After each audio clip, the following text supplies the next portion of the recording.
who isn't even the father of my kids, is now raising them in my place. The man that my kids preferred to live with over me. The worst part is I knew he was right. I don't know if it was a midlife crisis or what, but I couldn't get my act together. It was as if a little rain cloud was following me around like you see in the cartoons. I looked at the pictures of my kids on the wall, and I just lost it. There I was, a grown man, laying on the floor of his studio apartment in the fetal position, crying like a baby. I couldn't bear the thought of another man raising my children, especially when they didn't even want me to visit on the weekends anymore. The doorbell rang, but I couldn't even pull myself off the floor to answer it. At one point, I was even laying in a pool of my own vomit and tears. But I was helpless. The only thing I could think about was my kids hating me, and that they preferred this guy as a father over me. But why would they want to spend time with me? Their new dad had everything they could ever want. He owned a successful business in town and had amassed millions. I suspect that's why my wife left me for him. Now they lived with him on his 80-acre horse ranch and went wakeboarding on his boat every weekend at the lake. I was barely scraping by as a mechanic at the Ford dealership, working on cars that I couldn't even afford to buy. My studio apartment is pretty bare and I can't afford to take them out to do fun things when they come to visit. I was a loser in every sense of the word. This might sound strange, but that day was the turning point for me, where my life went from resembling a dumpster fire to me living my absolute best life, and finally doing all the things I really wanted to do for my whole life. And I thank God every morning when I wake up for letting the awful relationship with my kids open my eyes to a whole new world of possibilities. Because what happened next is one of the craziest stories you'll ever hear. My life took the most unexpected turn imaginable, and even though it's incredibly painful to relive that time of my life, I feel like it's my duty to God to tell this story so that it may help others. That text led to a discovery that probably saved my life, and the story that followed is one fit for Hollywood. The good news is, it can give you the same results with this simple 15-minute daily habit, all from the comfort of your own home, so that you can manifest the life you've always wanted to live, instead of just settling for a life that you tolerate, or in my case, one that you hate. Just imagine being able to repair the broken relationship in your life, or forming healthy new ones, giving you a reason to live again, or maybe for you, it's finally getting that raise that you've been waiting for. Erasing your never-ending anxiety about paying bills so you can finally feel at peace and sleep at night. Not to mention saying goodbye to that awful feeling in your gut while you wait to see if your debit card is going to be declined at the grocery store, and wondering if you're going to have to do the walk of shame away from the register again. Picture waking up next to your soulmate every morning because you've finally gotten off the dating carousel and found the perfect partner for you. Ending the cycle of broken relationships and heartache for good. You'll be able to make up for lost time and finally see the places you've dreamed of visiting your whole life. If you've ever thought to yourself, this isn't how my life was supposed to turn out, then pay close attention to what I'm going to share with you today. Because this discovery is exactly what you've been waiting for your whole life, even if you didn't realize it. And as you'll see, it has nothing to do with meditation, expensive therapists, dangerous pills, prayer, the law of attraction, astrology, or any of that other woo-woo stuff. But instead, it has to do with a wave frequency in your brain. And in this video, I'm going to show you how you can change your brain frequency with this simple 15-minute daily habit. No work required. Keep watching to learn how I went from a suicidal deadbeat living in squalor, a person so pathetic that his own children preferred another man to be their father, to becoming a happy, successful person that was able to repair even the most broken relationships in my life, and lifting myself out of the cycle of poverty that I was in, and how you can use it even if you've never considered yourself spiritual a day in your life. No matter how bad your life seems right now, I promise, this solution can work for you. Imagine never feeling jealousy again because you felt like you got the short end of the stick in life, but instead leaving victim mode behind for good, and living a life that makes your friends, family, and colleagues jealous of you. Picture the look on their faces as you leave your cushy corner office at 10 a.m. because your dream spouse is picking you up to head to the airport for your latest trip to Maui. You can only laugh as your colleagues tease you about taking another trip to the islands, while they are stuck behind holding down the fort again. This type of life is entirely possible thanks to this simple 15-minute daily habit. A habit so powerful that it was covered up by the church for over 2,000 years. until a brave ex-priest uncovered secret teachings from Jesus Christ himself, teachings that reveal how to reprogram your brain so that you can manifest God's blessing into your life, just like the miracles Jesus performed during his time on earth.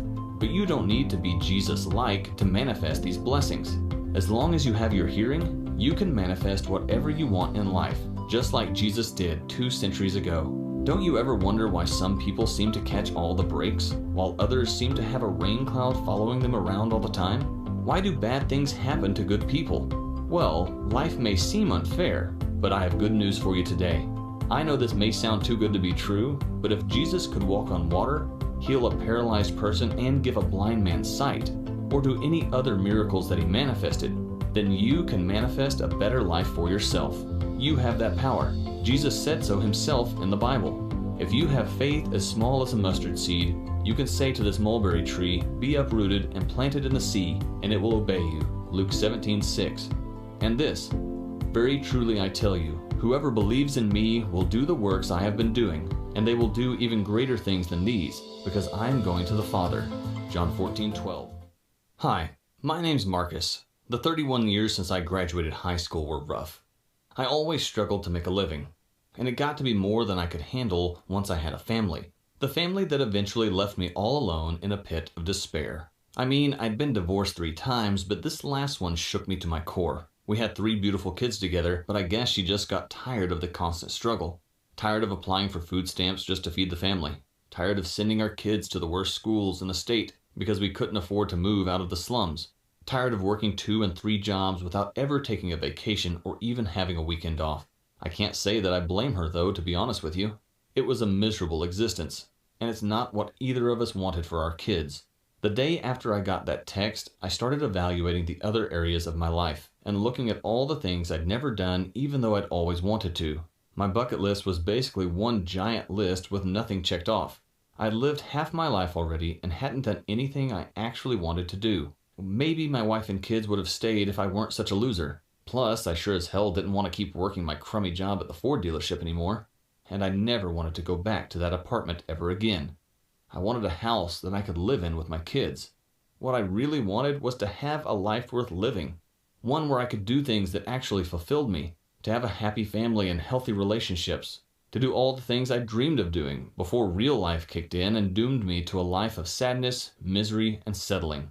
I tried everything, but my life never improved. No matter what I tried, I always seemed to be spinning my wheels. I'd been stuck in my dead-end job for the past 15 years, and yet I was still barely scraping by, making $13 an hour. Sure, my boss promised me the moon during every feedback session, but when it came time for a raise, I got nothing but excuses, which made it impossible to move out of the crummy, roach-infested apartment I loathed so much. It felt like I was a slave to the slumlord who never bothered fixing anything, because he knew I couldn't afford to move elsewhere or hire a lawyer. And one of the worst parts is that now I was doing this all on my own. I felt an overwhelming sense of loneliness. On the worst days, I felt like life weighed 12,000 tons. Maybe you can relate. Maybe, like me, you've been prescribed expensive pills that helped for a little while, but then the honeymoon phase wore off. They didn't really work anymore. Besides, while they did numb the pain a bit, they didn't actually improve my situation. It was just a band-aid, just like the alcohol was. Another one of my crutches. And with equally as bad side effects. I even tried meditation, but I just couldn't get it to work for me. It just seemed like a lot of work and I never got it. I was starting to think that giving up on suicide was a mistake. Until one day I decided that I'd had enough. I craved and invited my own death. I was at a point where I dreaded getting out of bed every morning. I wasn't playing to win, I was playing not to lose. Life seemed pointless. The idea of doing anything that made me happy was a pipe dream. Not while my kids were being raised by another man. And that bucket list would be better used as toilet paper. So I decided to head down to the hardware store and get some rope. I was going to hang myself. But when I got to the store, they still had 20 minutes before they opened. That's when I noticed a coffee shop next door that I'd never seen before. I felt some strange energy pulling me in. It was a strange energy that I'd never felt before. So I decided to go have a cup of coffee until the hardware store opened up. Now I don't know if God sent me to this coffee shop or not, but what happened that day changed the course of my life forever. When I walked in, I saw a man sitting at a little round table with his eyes closed and some earbuds in. I spotted him immediately because he had a tattoo of a priest collar on his neck. I figured he was meditating and thought it was a bit odd to be meditating in public. But hey, what do I know? But just a few minutes later, he opened his eyes. When he bent down to tie his shoe, he started laughing. That was fast. He immediately got up to order a coffee. Intrigued, I got in line behind him. "What kind of meditation were you doing?" I asked. Oh, I wasn't meditating. I was just trying to tune my brain. When I got here, I realized that I left my wallet at home. So I was trying to manifest a cup of coffee, and when I went down to tie my shoe, this $5 bill was lying there. Someone must have dropped it walking by. It wasn't there when I sat down. I remember reading about manifestation in the Bible, and I know that Jesus manifested all kinds of miracles. But this guy? So you just wished for $5 and it suddenly found that $5 bill? Well, not exactly, but I did manifest this coffee, and that's just the way God chose to do it. Why don't you come sit down at my table when yours is ready? I'll tell you more about it. I'll never forget the story he told me at the table that day. I used to be a priest in the Catholic Church. In 2017, I had the pleasure of visiting the Vatican to meet Pope Francis for outstanding service in my church. It was a dream come true for me, and I was so excited and honored. Well, it just so happened that the same week I was visiting the Vatican, new writings were discovered by biblical scholars at the prestigious Oxford University. The writings talked about secret teachings to his brother James, teaching where Jesus reveals information about the heavenly realm and future events. I didn't know what that meant yet, but I was intrigued and excited that I was at the Vatican so that I could discuss this breaking news with the highest level authorities in the world. The next evening, I had dinner with the Pope as part of my celebration. There were loads of high-ranking bishops and other members of the church there. About halfway through the dinner, I worked up the courage to ask Pope Francis what the newly discovered writings meant. His demeanor flipped like a light switch. I was told never to bring up the subject again, and that those writings were heretical, meaning they went against the Word of God. I was confused. I thought everyone would be excited to discuss the new discovery. The mood for the rest of the dinner was off. No one made eye contact with me for the rest of the evening, until I got back to my quarters, when suddenly an elderly priest slipped in and closed the door. What he told me that night floored me. He said that those newly discovered writings were part of a secret document that showed how to manifest miracles like Jesus did. That's what the heavenly realm and future events part was referring to. So if you knew how to get in tune with God's frequency, you could manifest anything your heart desires, which is obviously incredibly powerful. Problem is, the church didn't want this information to get out. They were afraid it would fall into the wrong hands and be used for evil, so they covered it up for nearly 2,000 years. I think he could tell that I was a little skeptical because he actually pulled out his iPhone and showed me some pics he managed to sneak. Luckily, I'm able to read Greek, and there it was in print, right in front of my eyes. Jesus telling his brother exactly how he could manifest miracles so that he could carry on after Jesus' death. And there were way more letters than what were famously discovered at Oxford University a few years ago. I spent about 15 jaw-dropping minutes reading the letters, trying to process what I was reading, and the fact that the church had been covering up this information for 2 centuries. Before the old priest left my quarters that night, he told me to drop the subject.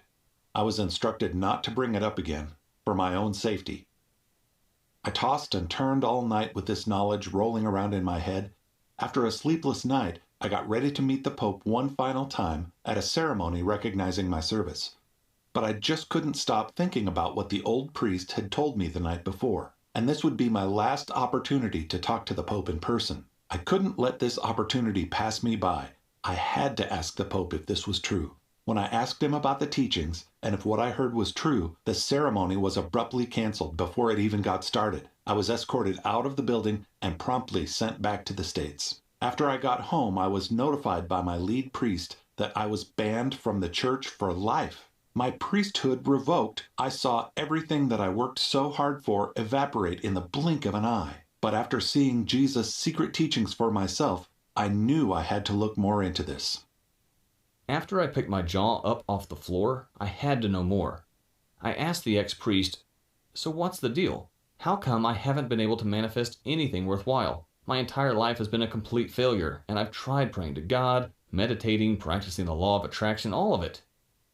Let me see if I can explain using an analogy. Did you ever listen to the radio in your car? I do. I love to listen to the news in the morning on the way to work. Me too, but unfortunately I broke my antenna off in the car wash the other day, and now I can't tune into any stations. Oh, that sucks. Yeah, well, what really sucks is that's how 99% of people's brains are functioning. Their antenna is basically broken, so they can't tune into the right frequency to manifest God's blessings.